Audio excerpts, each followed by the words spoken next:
मैं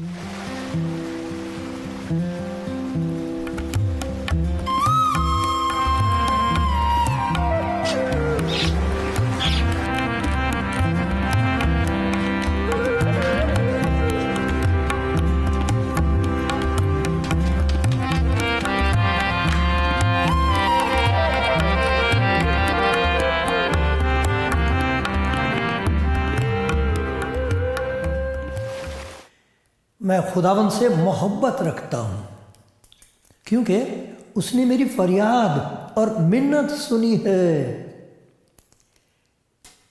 मैं खुदावन से मोहब्बत रखता हूँ क्योंकि उसने मेरी फरियाद और मिन्नत सुनी है। क्योंकि उसने मेरी तरफ कान लगाया, इसलिए मैं उम्र भर उससे दुआ करूँगा। मौत की रस्सियों ने मुझे जकड़ लिया और पाताल के दर्द मुझ पर आ पड़े। मैं दुख और गम में गिरफ्तार हुआ। तब मैंने खुदावंद से दुआ की, आए खुदावंद, मैं तेरी मिन्नत करता हूं, मेरी जान को रिहाई बख्श।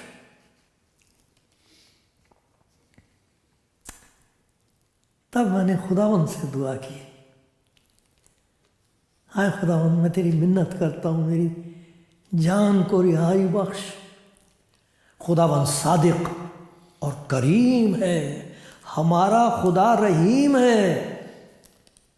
खुदा सादा लोगों की हिफाजत करता है। मैं पस्त हो गया था, उसी ने मुझे बचा लिया। आए मेरी जान, फिर मुतमईन हो, क्योंकि खुदाबंद ने तुझ पर एहसान किया है। इसलिए कि तूने मेरी जान को मौत से, मेरी आंखों को आंसू बहाने से और मेरे पांव को फिसलने से बचाया है। मैं जिंदों की जमीन में खुदावंद के हुजूर चलता रहूंगा। मैं ईमान रखता हूं, इसलिए ये कहूंगा। वहां बड़ी मुसीबत में था, मैंने जल्दबाजी से कह दिया ये सब आदमी झूठे। खुदावंद की सब नेमतें जो मुझे मिली, मैं उनके हिवज में उसे क्या दूं?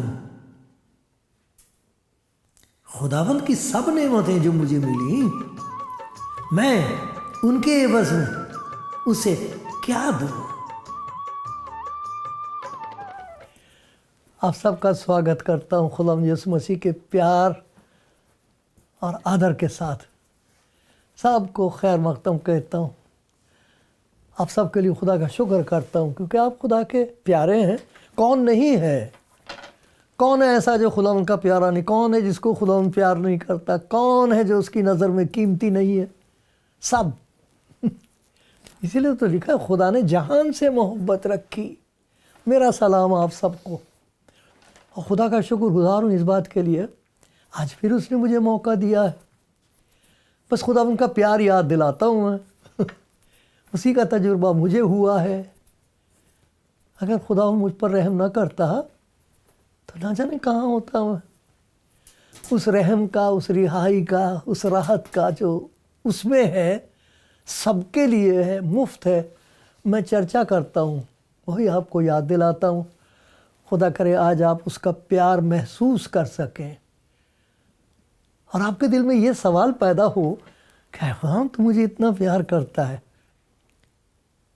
मैं भी तुझे प्यार करती हूँ, मैं भी तुझे प्यार करता हूँ, क्या करूँ ताकि मैं अपना प्यार तुझ पर जाहिर कर सकूँ? खुदा बता देगा आपको, ज़रूर बता देगा।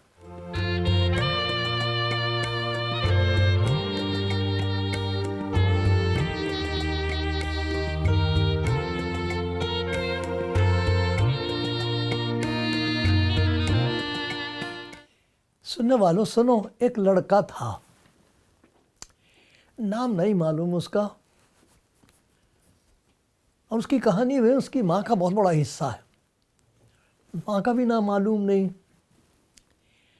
लेकिन उनको ये मालूम है कि उस लड़के की वजह से खुदावंद यीशु मसीह ने कितना बड़ा काम किया है जिसकी वजह से लोग हैरान होकर कहने लगे, ये काम तो सिर्फ खुदा ने एक बार किया था मूसा के ज़रिए से, ये कौन है? खुदावंद यीशु मसीह के बारे में सोचने लगे। क्या बात थी? बात ये थी कि लोग खुदावंद यीशु मसीह के पास उसके प्यार के कलाम की वजह से आते थे। उसके कलाम में कशिश थी, आकर्षण था प्यार का। कभी यीशु मसीह ने किसी को यूँ नहीं कहा कि भाई मेहरबानी से आप मेरे नज़दीक मत आइए, तू मुझे मत छू लेना, तू नापाक औरत है, तेरा मामला मैं इसमें कुछ नहीं कर। ऐसा कभी हुआ ही नहीं। उसे तो ऐसा लगता है उसके हाथ हमेशा ऐसे रहते थे, हर गुनाहगार के लिए ऐसे फैले हुए थे। वो इसीलिए तो सलीब पर उसके हाथ ऐसे हैं ना, इसीलिए उसके हाथ ऐसे हैं सलीब के ऊपर। आ जाओ। तो कुछ ऐसा था, लोग हजारों की तादाद में आ गए और घर नहीं जा रहे, सुन रहे हैं, कलाम सुन रहे हैं, बिल्कुल खामोशी है, जंगल बयाबान है, खुदावंद की आवाज़ गूंज रही है, प्यार बरसाया जा रहा है, लोग सुन रहे हैं। किसी को ख्याल नहीं आया, खुदावंद यीशु मसीह को ख्याल आया कि भाई इंसान है, भूख तो लगती होगी, इनके लिए खाने का बंदोबस्त होना चाहिए। शागिर्दों के लिए लिखा है कि ऐसा बताया कि उनको कुछ फिक्र सी हुई कि अब हम इनके लिए खाने का बंदोबस्त कहाँ से करेंगे। तो खुदावंद यीशु मसीह से कह रहे हैं कि इनको भेज दे, शाम हो रही, अपने अपने घर जाएंगे, खाना खाएंगे, यहाँ हम कहाँ से इनके लिए खाना लाएं इतने। तो मैं आपको ये पढ़ के सुनाता हूँ, आप खुद पढ़ना, और जैसे मैं हमेशा अर्ज़ किया करता हूँ, फिर आपसे दरख्वास्त करता हूँ, आप खुद पढ़िए और खुदावंद से कहिए कि मैं पढ़ूँगा, लेकिन मुझे सुनाई दे, मेरे दिल को सुनाई दे तू क्या कह रहा है। ऐसे पढ़ना चाहिए खुदा का कलाम, क्योंकि कलाम सुनने से ईमान पैदा हो जाता है, और वो ईमान ज़बरदस्त है। ईमान की आँख से हमें सब चीज़ें बिल्कुल फ़र्क नज़र आती हैं। ईमान की आँख से हमें ऐसे नज़र आने लगता है जैसे खुदावंद यीशु मसीह को नज़र आता है। जो बातें किसी को नज़र नहीं आती, ईमानदार को नज़र आ जाती हैं। ये वो ईमान। तो आप ऐसे पढ़ना, तो मैं आपको पढ़ के सुनाता हूँ। ऐसा लिखा है, यूहन्ना की इंजील है, उसका 6वां बाब है, और उसमें ये बताया गया है कि खुदावंद यीशु मसीह थे वहाँ पर, और बहुत सारे लोग इकट्ठे हो गए थे। और ये मैं पढ़ रहा हूँ 7वीं आयत से, 5वीं आयत से। पर जब यीशु ने अपनी आंखें उठाकर देखा कि मेरे पास इतनी भीड़ आ रही है, तो फिलिप उससे कहा, हम इनके खाने के लिए कहाँ से रोटियाँ मार लूँ? मगर उसने उसे आजमाने के लिए ये कहा था, क्योंकि वो आप जानता था कि मैं क्या करूँगा। फिलिप उसने जवाब में कहा, 200 दिनार की रोटियां इनके लिए काफ़ी ना होंगी। बहुत लोग हैं, इतनी रोटियां कहाँ से लाएंगे, इतने पैसे कहाँ से लाएंगे? कह तो दिया तूने बड़े आराम से, और आए खुदाम तुझे पता नहीं है कहाँ से आएगा। देखो कैसी बातें करते थे शागिर्द। अभी तक पाकरू उनको मिला नहीं था, अभी तक उनकी ईमान की आंखें खुली नहीं थी, अभी तक उनको वो दिखाई नहीं देने लगा था जो खुदावंद यीशु मसीह को नज़र आता था। ये रूहुल कुद्स का मौजज़ा होता है। उनके शागिर्दों में से एक ने, यानी शमौन पतरस ने, कि भाई इंद्रियास ने उससे कहा, यहाँ एक लड़का है, वो बात कर रहे हैं हज़ारों आदमियों की वो बात कर रहे हैं 200 दिनार की। वो आके कह रहा है यहाँ एक लड़का है। अरे भाई तो उससे क्या हुआ? यहाँ तो खाने की ज़रूरत है लोगों को, यहाँ पैसे की ज़रूरत, यहाँ एक लड़का है। यहाँ एक लड़का है जिसके पास जौ की 5 रोटियाँ और 2 मछलियाँ हैं। मगर इतने लोगों में कि मजाक कर रहे हैं। क्या मजाक कर रहे थे खुदा यीशु मसीह के साथ? हाँ, इतने आदमियों को रोटियाँ, हाँ एक लड़का ही है, उसके पास 5 रोटियाँ और वो भी जौ की 5 रोटियाँ और 2 मछलियाँ। फिर अपने आप ही कह रहे इतने लोगों के लिए क्या है ये है मंजर, इस किस्म के हालात हैं। एक लड़का था, मालूम नहीं इसका क्या नाम था। रोटी तो माँ ने बनाई होगी ना, जौ की रोटियां माँ ने बनाई होंगी सुबह सुबह। 5 रोटियां 2 मछलियां इसको दे दी थी। सारा दिन बेचारा वहाँ पहाड़ों पर अपनी भेड़ बकरियां चराता होगा, उसके लिए खाना था वो माँ ने दिया। माँ का भी नाम पता नहीं, लड़के का भी नाम पता नहीं। अच्छी बात यह है कि जब वो लोग बातें कर रहे थे और खुदा यीशु मसीह के नज़दीक आना मांगते थे, अरे ये लड़का किसी तरह घुस गया होगा। लड़के को ऐसे ही करते ना, इधर से घुस उधर से घुस उधर से घुस, किसी तरह यीशु मसीह के बहुत पास पहुंच गया होगा ये। There is a place for sanctified imagination. मैं इमेजिन कर रहा हूँ ऐसे ही हुआ होगा, घुस गया किसी तरह, तभी तो इसको सुनाई दिया, तभी तो ये वो देख के कह रहा कि मेरे पास है, थोड़ा सा खाना है मेरे पास। वो सोच रहा कि यीशु मसीह के लिए खाने की ज़रूरत है, कि कोई बात नहीं, मैं नहीं खाने का, कोई बात नहीं, मैं दे देता हूँ अपना खाना। ये लड़का अपना खाना मेरे ख्याल में यीशु मसीह को दिया होगा उसने, ये समझ के कि चलो बाकियों के लिए तो देखी जाएगी, मैं अपना खाना यीशु मसीह को दे देता हूँ।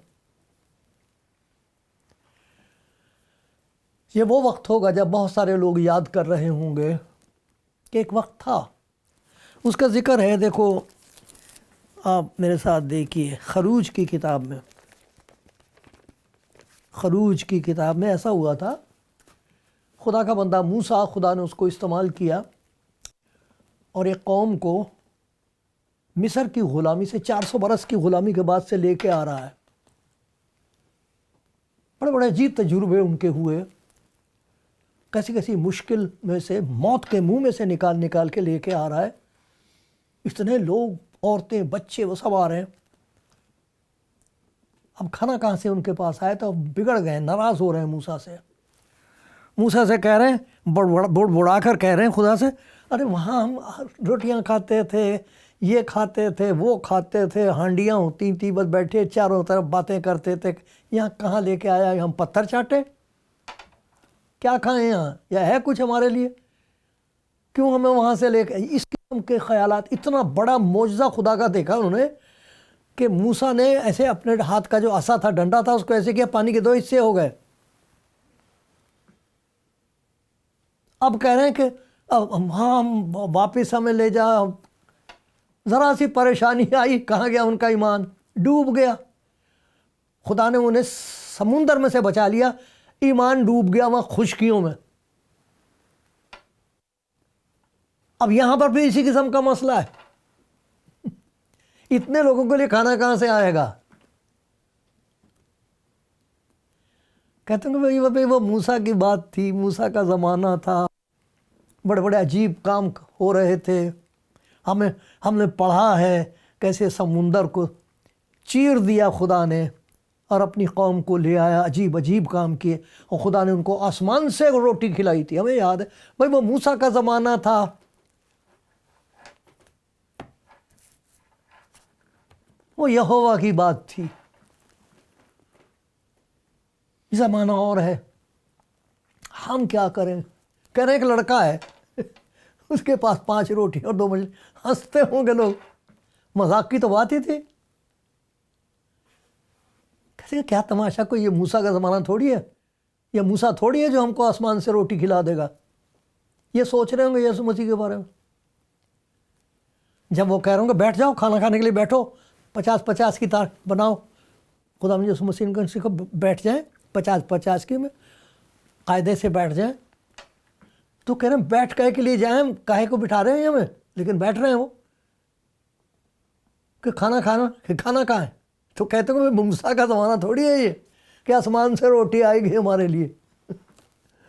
ऐसे सवालात ईमानदारों के दिमाग में आते हैं, कहाँ से आएगा हमारे लिए खाना, ये कहाँ से होगा, वो हमें खुदा खिदमत करने के लिए कह रहा है, पैसा कहाँ से आएगा, हालात कैसे हैं, दरवाजे कैसे खुले, दुनिया भर की बातें होती है कि नहीं। यहाँ एक लड़का था, मुझे बड़ा अच्छा लगा, एक लड़का था। खुदा ने किसी बहुत बड़े आदमी को, बड़े दौलतमंद आदमी की बात नहीं कर रहे हैं, एक लड़का था, भेड़ बकरियां चराता था, पता नहीं उसकी थी कि किराए पे था वो। उसके पास 5 रोटियां और 2 मछलियां थीं बस। खुदा ने कहा ले आओ वो।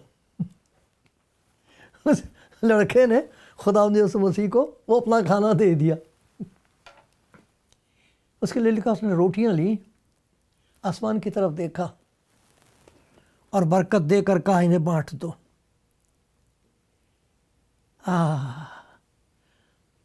हालत ये हो गई कि इतने लोगों ने जब खाना खा लिया तो कह रहे हैं रोटियों का इतनी रोटियां बच गई, टोकरे बच गए, टोकरे, एक नहीं 5 रोटी और 2 मछलियां, टोकरे जमा कर लो, इनको मत जाया करना। आसमान की तरफ देखा था खुदा यीशु मसीह ने, जैसे मूसा के ज़माने में यहोवा ने आसमान से रोटी खिलाई थी। ये आपके सामने खड़ा हुआ है, लोग कह रहे हैं देखो इसे, इसने आसमान की तरफ देखा, आसमान पर क्या है? कुछ भी नहीं है। हाथों में उनके क्या है? रोटियां हैं, खाना है, छक गए हैं, बच गए, टोकरे दिखाई दे रहे हैं। अब उन्हें कैसे हुआ? एक लड़का था वहां, एक लड़का था। इस लड़के को देखो, एक लड़के ने अपना खाना खुदा यीशु मसीह को दे दिया। वाह भाई वाह। खुदा यीशु मसीह ने वो काम किया जो खुदा के सिवा और कोई कर नहीं सकता। वो काम उनकी आंखों के सामने कर दिया जो मूसा के खुदा ने किया था, जो मूसा के यहोवा ने किया था, वो आज यहां इनकी आंखों के सामने हो रहा है। ऊपर देखा है उसने, रोटियां गिरती हुई नजर नहीं आई हैं, बची हुई नजर आ रही हैं। लड़का था एक वहां, खुदा ने उस लड़के को इस्तेमाल कर लिया। उसने अपना खाना दे दिया। कुछ है आपके पास जो आप उसे दे सकते हो? ज़बूर पढ़ा था हमने 116, उसमें लिखा था खुदावंद की सब नेमतें जो मुझे मिली हैं मैं उनके एवज उसे क्या दूं। हमारे ईमान में सबसे जो प्यारी बात हमको नज़र आती है वो ये कि खुदावंद यीशु मसीह ने कहा मेरा नाम लेकर जो कुछ मुझसे मांगोगे मैं दूंगा। मैं तो जो चाहे मांग लेती हूँ, मैं तो जो चाहे मांग लेता हूँ उससे। कभी ये भी ख्याल आया आपकी ज़िंदगी में, यार खुदा मेरे पास कौन सी चीज़ है जिसे तू इस्तेमाल कर सकता है? खुदा सिर्फ बरकतें नहीं देता, वो ईमानदार को बरकत बना देता है। इस लड़के के पास 5 रोटियां 2 मछलियां थी, सारी दुनिया के लिए वो मिसाल हो गया है। हमें उसका नाम नहीं मालूम, हमें उसका मालूम है नाम जिसने उसको इस्तेमाल किया था, जिसने उस लड़के की छोटी सी दात को जो उसने बख्श, जो खुदा की नज़र की थी, उसका जिक्र है। उस लड़के का नाम नहीं मालूम हमको। अरे उसका मालूम हमको नाम, उसका नाम है यीशु मसीह, मसा किया हुआ। वो काम कर रहा है जो मूसा के खुदा ने अपनी कौम के सामने किया था। वो हैरान थे खाना कहां से आ रहा है,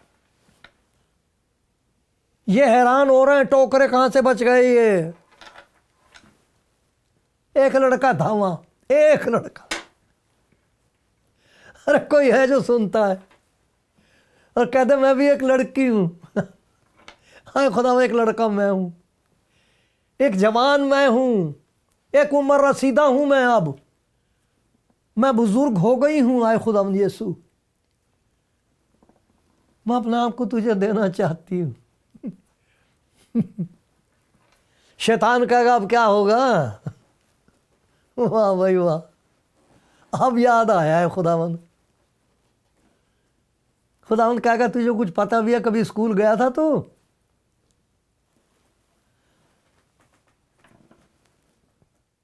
तुझे पता तू किस किस्म का बदकार आदमी, गुनाहगार आदमी है? तूने छिपा रखा अपने आप को, अगर पकड़ा गया तो क्या होगा? मैं क्या दे दूं खुदावंद को? क्या दूं मैं? मेरे पल्ले है क्या? मैं गुनाहगार, लाचार, निकम्मा इंसान। मैं भी यही सोचता था। मैंने कहा मैं तो किसी का भी काम का नहीं। यही था मेरा ख्याल, मैं किसी के काम का नहीं, किसी मकसद का नहीं, मालूम नहीं क्यों पैदा हुआ हूं। मुबारक है वो दिन जब मेरे खुदा ने कहा आजा मेरे पास है तेरे लिए काम। मेरे प्यारे भाई, मेरी प्यारी बहन, ये ना सोचो कि बहुत थोड़ा है, कि इतने लोगों के लिए ये क्या है। आपको पता नहीं है, अगर आपकी ज़िंदगी उसके हाथ में आ गई, आपको नहीं जानेगा कोई, ना जाने। लेकिन दुनिया में बहुत सारे लोग यीशु मसीह को जान लेंगे, बहुत सारे लोगों की निजात हो जाएगी। मुझे बताओ, मैं सोचा करता हूँ कई दफ़ा, एक मोची था इंग्लैंड में, मोची था, उसने एक लड़के को रख लिया था काम सिखाने के लिए। काम करता था, लड़के को पढ़ने का शौक़ था, तो साथ साथ अपना जूती वगैरह गांठता रहता था और वो किताब भी पढ़ता जाता था। वो यूनानी पढ़ता था, यूनानी में इंजील पढ़ता था, क्योंकि यूनानी में था। उसका तर्जुमा हमारे पास है, ये उर्दू का तर्जुमा जो है, हिंदी सारी ज़बानों में कोई दुकान एक आध रह गई होगी कोई, लेकिन ज़्यादा से ज़्यादा ज़बानों में खुदा उनके कलाम का तर्जुमा, ताकि सब पढ़ सकें, सब जान सकें, अपने आप को पहचान सकें, खुदा को, सारी ज़बानों में तर्जुमा। तो ये वहाँ मोची की दुकान पर काम करता था, इसे शौक़ था यूनानी ज़बान पढ़ने का। इसका नाम था विलियम कैरी। विलियम था, प्यार से, हो सकता बिली कहते हैं लोग प्यार से उसे, लड़का था जब वो। तो एक कॉन्फ्रेंस हो रही थी वहाँ पर, एक मिशन कॉन्फ्रेंस। तो ये पीछे खड़ा हो गया, कहने लगा मुझे खुदावन बोझ दे रहा है हिंदुस्तान के लोगों के लिए। मुड़ मुड़ के देख रहे हैं ये है कौन। और चेयरमैन भी नीचे को मुँह करके मुस्कराता था। कहने लगा यस ये बहुत अच्छा, बहुत अच्छी बात, बैठ जाओ बैठ जाओ, ठीक है ठीक ठीक है बैठ जाओ। ऐसे करके बिठा दिए थे विलियम कैरी को। आपको मालूम है इस लड़के ने जब अपनी ज़िंदगी खुदा यीशु मसीह के हाथ में दी तो उसने क्या किया? खुदा का शुक्रगुजार हूँ मैं, अपनी ज़बान, अपनी बाइबल अपनी ज़बान में पढ़ सकता हूँ। ये आदमी था जिसने सिरामपुर में तर्जुमे किए थे बाइबल के, विलियम कैरी। कलकत्ते में यूनिवर्सिटी है, बाइबल की यूनिवर्सिटी, मदरसा इलाहियात जितने भी हैं उसके मातहत हैं। विलियम कैरी, मोची लड़का जिसका मजाक उड़ाया गया था, बैठ जा, ये लड़का है यहाँ एक 5 रोटियाँ 2 जौ की 5 रोटियाँ 2 मछलियाँ इसकी माँ ने इसे दी थी खाने के लिए। माँ को मालूम था वो रोटियाँ किसके काम आएंगी, जो उसने अपने लड़के को दी थी। मालूम था उसे कि इन रोटियों के साथ वो सलूक किया जाएगा जो मूसा के खुदा ने किया था, आसमान से रोटियां खिलाई थी। ये वो रोटियां हैं जिन्हें आसमान की तरफ किया जाएगा और लोग बटोरेंगे बचे हुए टोकरे। माँ को नहीं मालूम था। एक लड़का था, आ गया घुस घुसा के, ये मेरा खाना ले लो, ये दे दो। है कोई आज जो यूं कहे? मैं रोता हूँ, मैं कहता हूँ खुदा अगर तेरी नज़र मुझ पे ना पड़ती तो मैं कहाँ होता। और मैं आज खुदा की फजल से आपकी मिन्नत करके कह सकता हूँ, मुझे याद है देहरादून में कोड़ी खाना, एक बेचारी औरत जर्मन से आई हुई थी, वो उसका नाम था सिस्टर एग्नेस कुंज। जब वो पैदा हुई थी उसे थोड़ी पता होगा कि वो हिंदुस्तान जाएगी। उसको ये थोड़ी पता था कि खुदा उसे कोड़ियों के बीच में भेजेगा माँ की तरह। एक बेचारा कोड़ी गुजर गया था, तो बारिश में माँ ढूंढती फिरी थी देहरादून में। मैं अपने पार्सनेज में से मैंने देखा है, बेचारी औरत है, हवा से पंखा उसका पीछे को मुड़ गया। मैंने कहा आपको क्या चाहिए? कहने कि मैं किसी पादरी की तलाश में हूँ। मैंने कहा जी मैं कर सकता हूँ आपकी खिदमत, मैं चलता हूँ आपके साथ। वहाँ कोड़ी इकट्ठे हुए, वो कब्र के सामने, किसी के दांत दिख रहे हैं, हाथ उंगलियाँ नहीं हैं, वो गले लगा लगा के चिपटा के रो रही सिस्टर एग्नेस, रो रो के उनको प्यार कर रही। वहाँ ऐसी जगहों पे जा, खाल नहीं है। उसको पता था उस लड़की जब खेलती होगी वहाँ जर्मनी में, पता नहीं कहाँ पढ़ती होगी, कहाँ की थी बेचारी, खुदा उनकी बंदी। उसको पता था कि खुदा उसको लेके जाएगा वहाँ। इतने कोड़ी और उनके बच्चों को पढ़ाया जा रहा है। उन कोड़ियों के बच्चे पढ़ पढ़ के कुछ कुछ बन गए।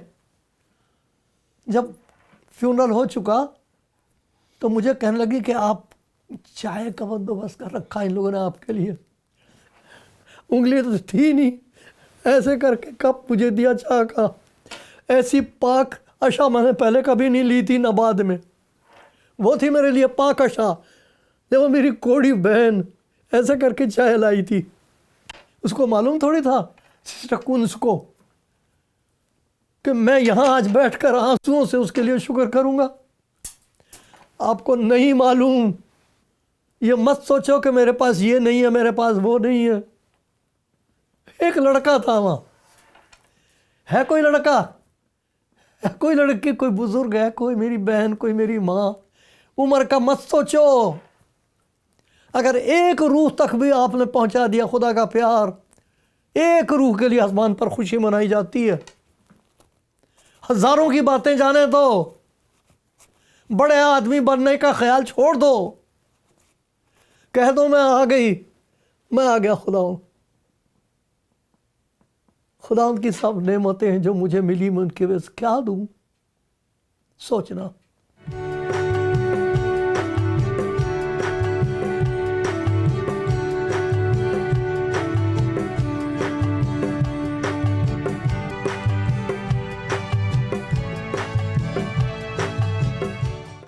मुर्दों में से जी उठने के बाद खुदा यीशु मसीह ने अपने शागिर्दों से एक बात कही। उसका जिक्र है अमाल की किताब में, प्रेरितों के काम, बुक जो है ना, एक्ट्स ऑफ द अपोस्टल्स, उसका पहला बाब है और उसकी 8वीं आयत है। वहाँ ईमानदार की ज़िंदगी का मकसद बताया गया है। वो शख्स जिसे तजुर्बा हुआ है जिंदा खुदा यीशु मसीह पर ईमान लाने का, जिसे खुदा के पाक रूह ने खुदा यीशु मसीह का बना दिया है। पाक रूह की वजह से अब यीशु मसीह का हो गया है। पाक रूह की हिदायत से चलता है, पाक रूह का सुन सुन के करता, उसकी ताकत से काम करता। तो लिखा है खुदा ने उनसे कहा, तुमने मुझे देख लिया, मैं जिंदा हूँ, अब मैं तुम्हारे लिए एक और काम करूँगा। अभी तो तुम मुझे देख रहे हो, फिर मैं तुम्हारे अंदर हूँगा, मेरा रूह, रूहुल कुद्स तुम्हारे अंदर होगा। और क्या कहता है, जब रूहुल कुद्स तुम पर नाजिल होगा तो तुम कुव्वत पाओगे। यरूशलेम में, यहूदिया में, सामरिया में, दुनिया की इंतहा तक मेरे गवाह होगे। ये नहीं कहा था कि तुम जाके अजीब अजीब काम करके दिखाओगे, लोग कहेंगे बड़ी बहुत बड़ा आदमी हमारे बीच में आ गया है, ऐसा नहीं बताया गया। खुदा का शुक्र है, जिस किस्म की खिदमत आपको वो देगा, उसी किस्म की वो फ़ौकुल फितरत ताकत, सुपर नेचुरल पावर आपके अंदर काम करेगी। पाक रूह की जैसी खिदमत देगा वो, ये पाक रूह का काम होता है, आपको कौन सी खिदमत दे दे। लेकिन एक खिदमत जो ज़िंदगी का मकसद है वो गवाही देना है। तुम मेरे गवाह होगे। गवाह किस बात के होगे? सिर्फ ये बताना होगा कि देखो उसने मेरे लिए क्या किया है, कहां से उठा के मुझे कहां ला बिठाया है, मैं क्या दूं उसे। गवाही ये दो कि उसने तुम्हारे साथ क्या सलूक किया है। किसी भी खुदा के खादिम से पूछो जो सचमुच पाकरू के मातहत जी रहा है, वो आपको बताएगा उसे कहां से उठा के खुदा ने कहां ला बिठाया है। और उसके दिल की सिर्फ एक ही तमन्ना है कि मैं किसी को बता दूं कि बचाने वाला एक है जो दुनिया भर का कूड़ा करकट बचाता है। इधर आ जाओ साहब, इधर आ जाओ, तुम्हें कोई नहीं पूछता, कहीं तुम्हारे लिए दरवाज़ा नहीं, मेरे पास आओ और जो कुछ मैं तुम्हारे लिए कर दूंगा तुम हैरान होगे। और दुनिया वाले हैरान होकर तुमसे पूछेंगे ये क्या हुआ, उनको बस बता दिया करना एक है। मैं उस पर ईमान ले आई, मैंने उसका यकीन कर लिया, देखो उसने मेरे लिए कितने बड़े बड़े काम किए, आपके लिए भी करेगा। यह है ज़िंदगी का मकसद। इस गवाही का नतीजा ये होता है कि गवाह पैदा किए जाते हैं। शागिर्दों से कहा था शागिर्द बनाओ। गवाही जब गवाही देते हैं खुदा यीशु मसीह की, तो गवाह पैदा होते हैं। खुदा मुझ पर रहम करे कि आखिरी ज़िंदगी के सांस तक मेरी ज़बान पर और मेरी ज़िंदगी में खुदा यीशु मसीह की रहम और मोहब्बत और नजात की गवाही बसी रहे। आमीन।